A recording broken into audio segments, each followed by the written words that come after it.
Good day, y'all. I am Kelly Prather, the host of Kelly's Commentary. Thank you so much for tuning in to today's show. This is going to be exciting. This is the show that I told you about a couple weeks ago via Facebook when I said you want to make sure you tune in for this hot topic. On today's show, I have the brother of, and I believe the only brother of our beloved Sam Dubose, who was publicly executed by a malicious police officer. Thank God he was not a member of the Cincinnati Police Department. He was Ray Tenzing. He was a police officer for the University of Cincinnati, and this is probably one of the most controversial cases in the city of Cincinnati over the past decade. And what was heartbreaking to me is I knew Sam personally. So what Ray Tenzing did is he not only killed a man, he killed a father, a friend, a son. He just murdered a significant part of the African American community. So without further ado, I want to introduce to you Mr. Aubrey DuBose. Hey Aubrey, how you doing? All right, how you doing, Kelly? I'm good. I it's always good to see you, but I hate that we have to meet primarily under these circumstances to talk about losing Sam, because Sam was a big part of both of our lives. So I want to give you an opportunity to just talk about the case and some of the impact that it had on you personally first, and then the impact it had on his family. So you want to talk a little about it? Yeah, well, the death of Sam, it kind of, it hurts me because, we have another brother, a younger brother. Okay. But, I'm 7 years younger than Sam, so he kind of groomed me. Like my whole life, I was under Sam. So the loss that Sam was to me is like, it's indescribable. It was like priceless. He's priceless. He's invaluable of what he meant to me in my life as far as, coaching, mentoring, being a big brother, just family, everything. Half the people I know is because of him. So, as far as, his death with the kids and stuff, everybody, was all messed up and in shambles. A lot of people was hurt. And, he touched so many lives. So many people was, lost that when he was killed. And it just really tore the family apart. Like Sam, he was like glue. He brought a lot of people together from different cultures, backgrounds. Like even in our family, it's so diverse, a lot of people wouldn't even hang if it wasn't for Sam, you know what I mean? So with Sam being that missing piece of the puzzle, a lot of stuff don't connect no more. Wow. And, I know that, especially when you come from big families, your siblings are your first friends. And a lot of large families, we know that we really don't have to go outside of our home if we want somebody to hang with, if we want somebody to confide in, because our siblings are our close friends. Exactly. Thank God you still have your parents. Your parents are still around. That's a blessing. But for me, we lost our parents. We lost our dad in 2000, and my mom transitioned in 2010. And so now the thought of losing one of my siblings, it's like, it's traumatizing for me. So I can imagine how difficult it was for you to lose your brother especially under those circumstances. Yeah. I mean, because it's just, man, like it's my brother, but people like a lot of people don't get the fact that me and Sam were like business partners too. So it wasn't just like I lost a brother. Right. I lost somebody I actively are pursuing a dream with. Like we both rap, we was in the studio together on the same level. So like he was like the boss. So it's like if it was Death Row, and it's like Suge Knight got killed, and be Snoop and Pac like, oh my God, what we gonna do? How we gonna, So it's just like that. We lost the leader. So it's just like, man. So it's just like, man, it's so traumatizing. There's so much, and like the whole family's hurt. He was such a charismatic person, such a big personality. You know what? Let me kind of interject. And I know we have to be real careful with the language that we use, because African Americans were stereotyped for saying compassionate terms like OG. And the boss even. But Sam was a boss in the community. Right. I remember him at the motorcycle club. Like you said, he was not only instrumental in bringing your families together, he was instrumental in bringing the community together. Facts. Making those connections. Facts. From, just bike riding to music to whatever you were into, the reggae, whatever you were into, he was a boss. He would bring the community together. And that's why he was so well loved. I know he has 13 children, but the women loved Sam. I knew, my one of my good friends had children. His last 3 children were by D, and so just for confidentiality purposes, I'm not gonna say her name, but he had children with her. So that's the only reason why I wasn't loving on Sam. But all the girls love Sam. Right. All the women love Sam, and so that's why he ended up having so many children. So that's just me being real. Word up, for real. But in this image, the stereotypes, the image that they tried to present of him in the media, it was just so far fetched. Right. That it upset me, Aubrey. Like, really, they really playing Sam like that? It's Cincinnati. They got they're not gonna stray too far from their main agenda. Like, that is not they're not gonna put out a strong black image. Right. Of Sam. They made him look like weak, a bad person in the community, make him seem like just some savage. Some savage who's just out here dealing drugs to the community and tearing stuff up. Like, oh my God, he owned companies out here.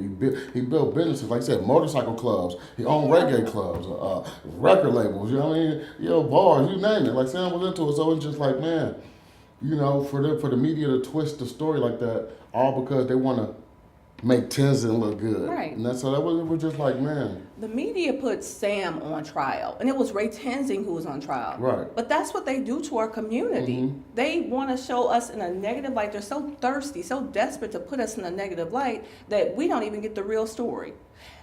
That's one of the reasons why, my show is on Spectrum Cable TV, public access, but I'm so determined to bring our news our way and to show us in a positive light that I'm currently in radio and television broadcasting school at the Ohio Media School. Wow. Because, yes. Congratulations. Thank you so much. Because I want to present our news, I want to show us in a positive light. All they show is the negative stuff, and it's so depressing. And the thing about the media in general is the media, other than healthcare, I'm a healthcare provider, I'm an occupational therapist, the media is one of the most important industries in the nation. Because it psychologically conditions and shapes our thinking or our perception about our environment. Yes. So now I'm happy that we kind of went away from the doom and gloom of the situation, but I do kind of want to go back to the courtroom and the experience of being in the spotlight. Talk a little bit about that. Okay, well, we had a big bright spotlight on us. It wasn't the spotlight we wanted for what we wanted to have a spotlight on us for, but Sam's death, it had brought that. And then, it really, the cameras and stuff really didn't faze none of us. We were just like zombie mode. Like, we were just, we were, after Sam passed, we were just so frustrated with how everything was transpiring and how everything was shaping up. Like, since the moment Ray Tenzin pulled the trigger, it was game on. And, we wasn't prepared for that, because we ain't never lost nobody like that before, this kind of way. So we wasn't prepared for the games that are played by the media, played by the police, played by the district attorneys, and all these people. But it was game on for them. So when it happened, like, they was already in game form. And they had their game face on. And we still suffering a loss and going through it. It took us a while to adjust, like, wow, this is really, the news is really going to twist this, and people are really going to do this, and everybody taking their stances, and it's just like, wow. So it's just from all areas, even as far as, family and just our family having disagreements in the spotlight, on news, and it was just like, we don't really watch the news, so it didn't really overwhelm us when we got home. But when people run up and tell us what they seen on the news, that's when it starts affecting, like, wow. And it's just like, but the actual spotlight wasn't, it wasn't really, we didn't even notice it really. Mm-hmm. So you were just in the moment. We were just in the moment. You were not focused on what was actually taking place, and it took someone else to give you the feedback about what was seen, what was shown on the media for you to kind of grasp, like, did that really just happen? Right. So, and I'm pretty sure that intensified, like, any emotions that you all were having. But the one thing you said is that from the moment that Ray shot Sam, it was game on. They started planning from the day, from the moment when everybody started talking about release the tape, I was down at 230 East 9th Street at the William Howard Taft Building. I remember shooting a video when activists were there, like, release the tape. And the fact that it took them 2 weeks, like 10 days, was it 10 days? Or Yeah, 2 weeks. 2 weeks to release that tape, that confirmed to me, especially with me being in media school and with me knowing that it's possible to edit videos, or, you know, how things transpire, especially for high-profile cases. It was game on. I know that we had a conversation. I know that your family hired the same attorney who represented Trayvon Martin's family, right? Or Trayvon Martin's killer. Trayvon Martin's George Zimmerman. I'm sorry, George Zimmerman. And Yeah. in the back of my mind, I'm thinking, did the family make a good decision with this, with hiring that attorney, or what? Well, I can give you our logic on it. Okay. And you gave me your logic before, but Right. Well, for the sake of this, or you know, it's just like you know, we look at Cincinnati, and maybe you two do too. You like live in New York and Baltimore and all these places. You so cultured. You've been around America, and we look at Cincinnati as like a backwater town. Like, it's like a small farm city. Like, it's like a big Mayberry. yeah. Right, and it's like and a lot of people don't know about Mark O'Mara. He did represent George Zimmerman with that, but that's like a black mark on his record. Right. But besides that, take that case out of it, he's one of the most leading, you know, lawyers in the country for these type of cases. Okay. So actually, like that, he just got put in that kind of a situation with the Zimmerman case. But actually, this is actually what he does, and you know, we just looked at it like we need an outsider. Mm-hmm. If we get somebody that's from the system, then we're gonna get played for real. Like the last person that UC killed, they only got $250,000. Mm-hmm. They tased him to death inside the hospital, and while he's handcuffed to the bed, and they get $250,000. $250,000, because they use Cincinnati lawyers. And that's what we were looking at. Mm-hmm. You know what I mean? So we were like, we don't want to deal with nobody from Cincinnati. Right. Okay. So in terms of getting justice, I know that the family did get a $5 million settlement, but in terms of getting justice, did the family like process that? Like, will he really fight for us? And honestly, I felt like, given the 2-week time frame that it took for them to release the tape, and the fact that Mark O'Mara was, you know, he was the attorney of choice. Is it possible that he may have been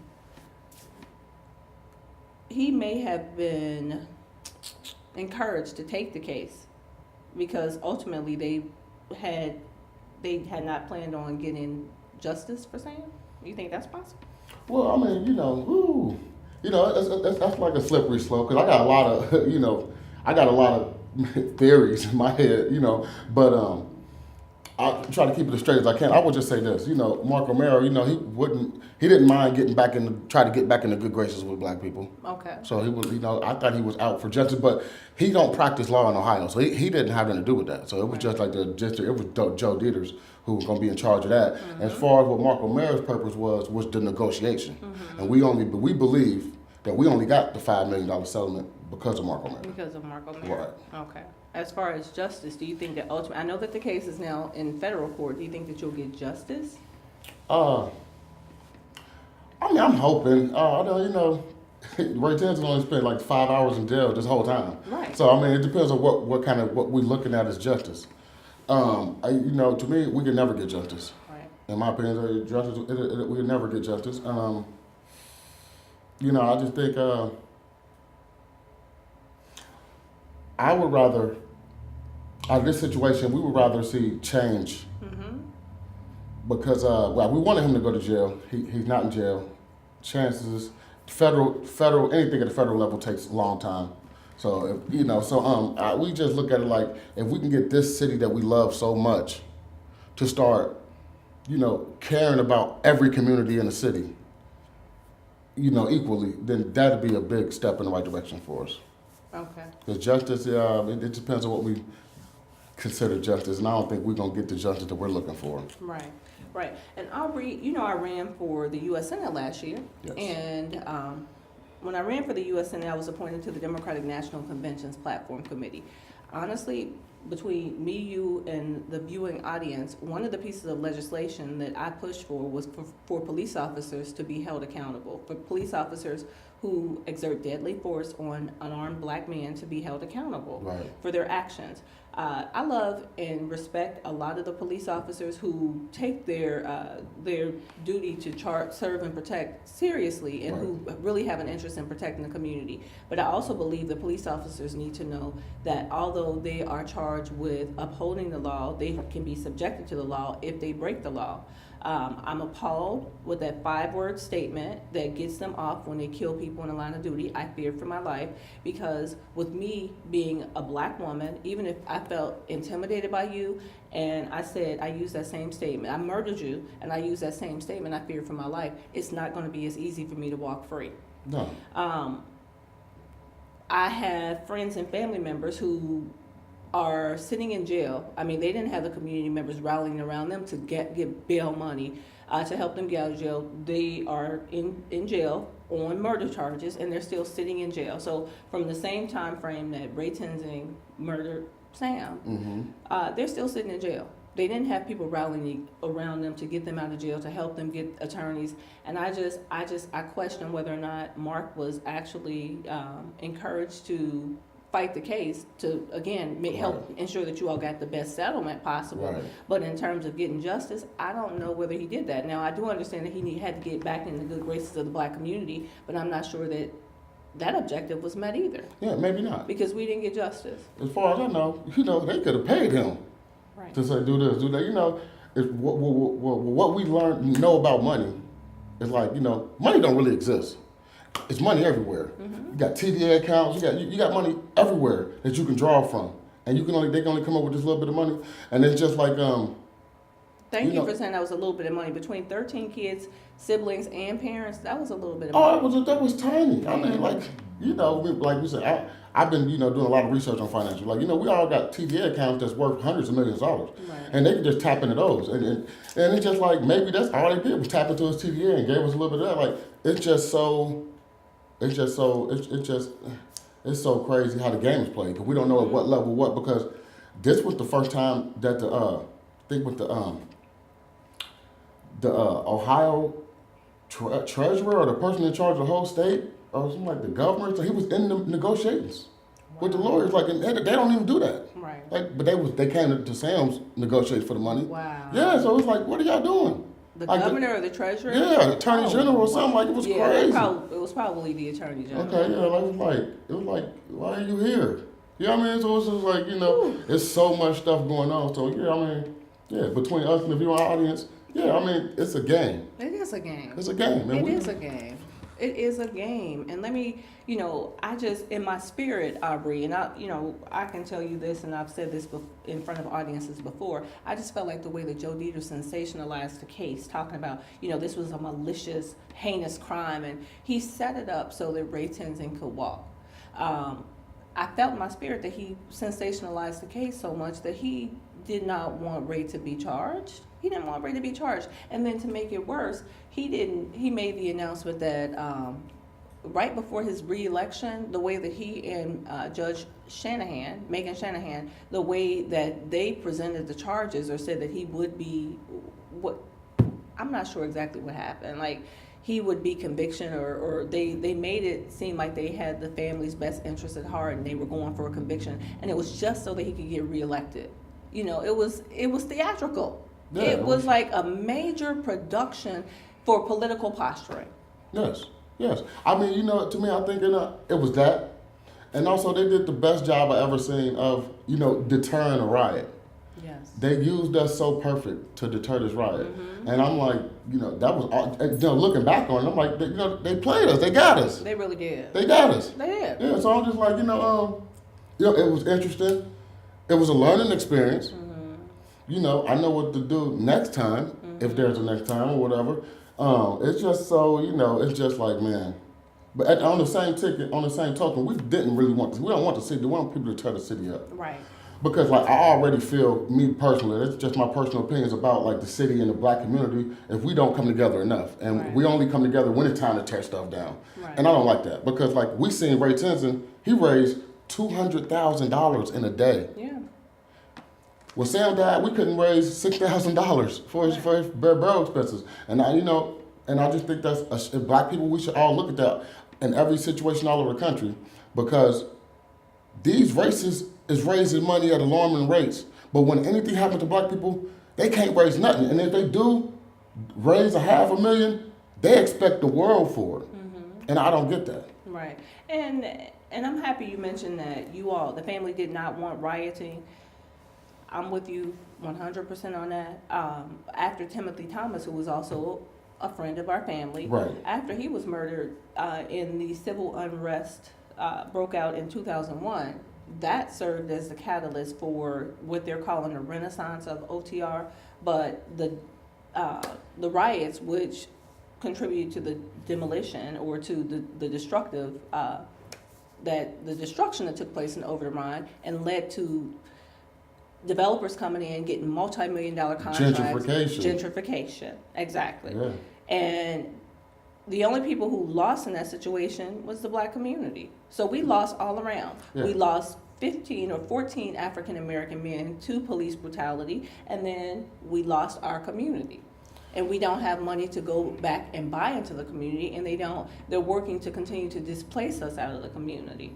So, what if I throw this at you? How we think about this? I'm thinking, I've been talking to a lot of people, and I'm thinking a lot of these murders, police killing unarmed black guys, you might think I'm crazy. I think it stems from, if you look at the black community, we've been treated the worst. So we should be in this category as far as we donate less to the police departments. okay. If you look just by a community basis, the people who donate to the police departments, they don't get messed with. Right. So, like, I don't know if we need to start a black police force for our black neighborhoods or what we need to do, but whatever we do, we need to invest in them. Right. And and if we start donating to these guys, then they won't look at us as these criminals. Like, cause you go to white neighborhood, white dude be selling heroin out by day, police rolling past him. Right. And it's just like, they mommed and gave the police department $200 that month or something. It's just little simple stuff like that. It's like, wow, like that really could change things. Yeah, money Changes everything. Yes. And you said that you didn't want me to think that you were crazy. When you said that, no, I don't think you're crazy at all, because you've heard me say this before. When I lived in New York, I lived and worked in a Jewish community. And inside the Jewish community, they have their own precinct. They have their own Jewish police department. Wow. So they will, if something happens, and they have unrest in their community all day, every day, they will arrest the person.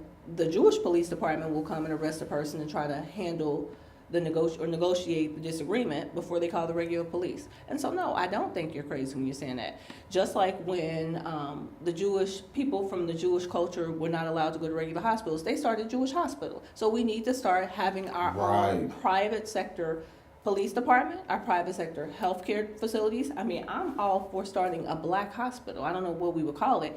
Call it the Kelly Prather Health Center.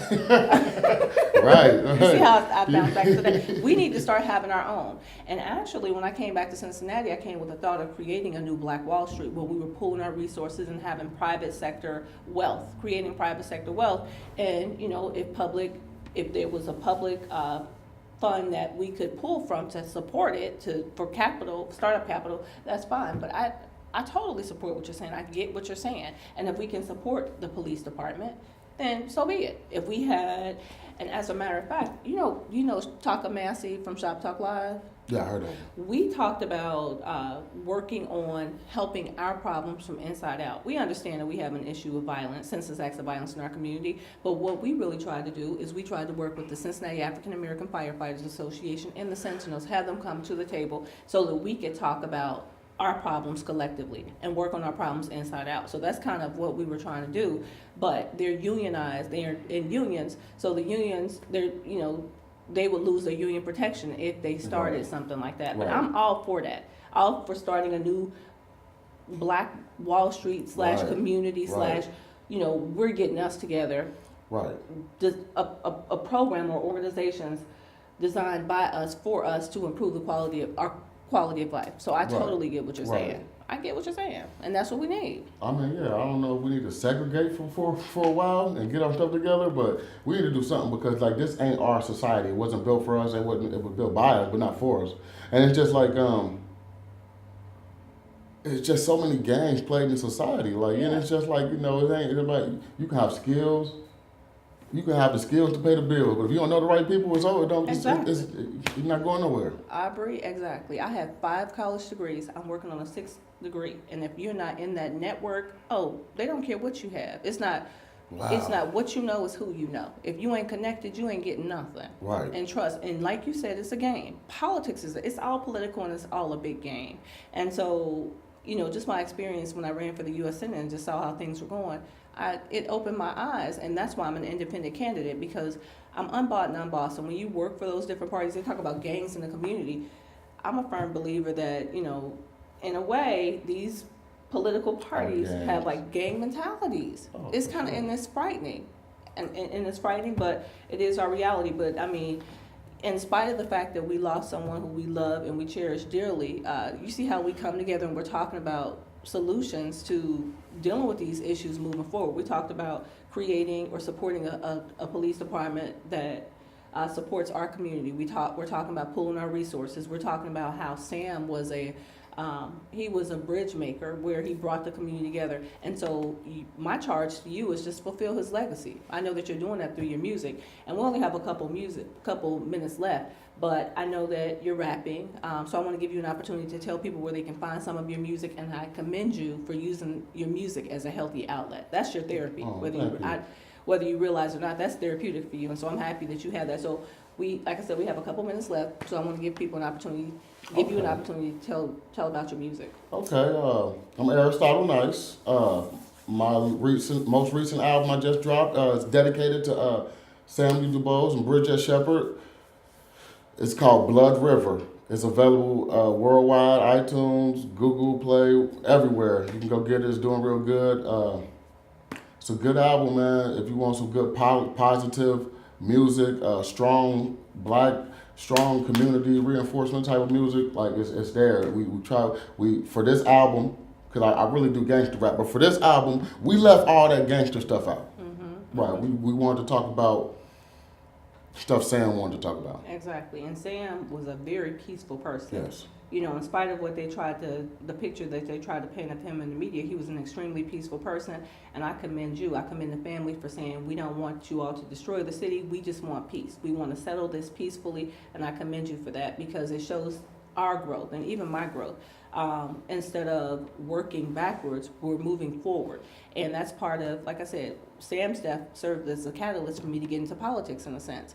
And so we're just strategizing differently. So I'm so excited that, in spite of losing someone, this has been kind of a transformation for us. And I know that the case is in federal court, so prayerfully we will get justice. And I think that at the end of the day, something really, really positive is going to happen. And I want people to continue to support my friend, Aubrey. Aristotle Nice. Yes. Aristotle Nice. Go check his music out and support him. And he's just walking in Sam's legacy. So keep up the good work. Thank you. We have like 30 seconds left. So you want to say something to take us out? Yeah. Y'all go check out that Blood River, man. I'm serious. It's a great album. You're gonna love it. And welcome to Cincinnati. It really explains it. And the basics behind Blood River is the Ohio River and all the atrocities. What people don't know around the country is Ohio River right here in Cincinnati. We got like some of the most black people probably died in the Ohio River than all over the country from this racism stuff. Like Kentucky was where slavery was. Cincinnati never had slaves. It was free. People tried to swim through that river to get to Cincinnati. So that's what Blood River is about. Okay. All right. So support Aristotle Nice. Thank you so much for tuning in to Kelly's Commentary. Have a good evening and God bless. Goodbye.